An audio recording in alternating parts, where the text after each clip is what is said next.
Ben ritrovati con l'informazione flash di News Sicilia, ampia pagina di cronaca, proposte di 3 dosi di eroina al costo di 2, da qui il nome dell'operazione 3x2 a Catania. 14 persone sono gravemente indiziate a vario titolo dei reati di associazione finalizzata al traffico di sostanze stupefacenti. Gli investigatori hanno scoperto l'esistenza di un'organizzazione criminale che ha il vertice nel nucleo familiare riconducibile ad Antonio Mannino, all'epoca detenuto agli arresti domiciliari, il quale attraverso i suoi 2 figli Domenico e Salvatore avrebbero gestito il traffico illecito servendosi di molteplici sodali o gruppi criminali. I militari della compagnia dei carabinieri di Caltanissette del gruppo di Guardia di Finanza Nissen hanno eseguito a San Cataldo un'operazione di applicazione di misura cautelare messa dal GIP di Caltanissetta nei confronti di 11 persone indagate a vario titolo di associazione a delinquere finalizzata all'emissione e utilizzo di fatture per operazioni inesistenti.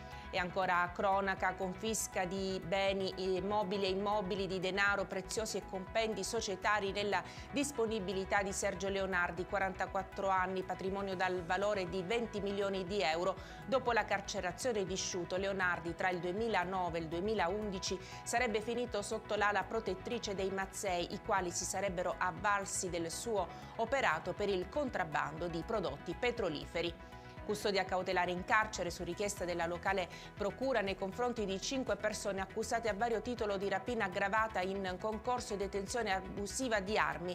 L'attività investigativa dei carabinieri è partita da una rapina commessa lo scorso 9 luglio, quando all'alba 3 individui travisati ed armati di pistola si erano introdotti in un pub di Termini Imerese nel palermitano, facendosi consegnare l'incasso della serata.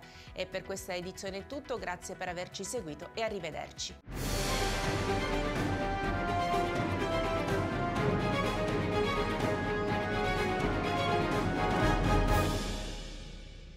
Procar, centro assistenza autorizzato BMW e Mini, adesso anche BMW Motorrad, via George Marshall 7, Mister Bianco, Catania.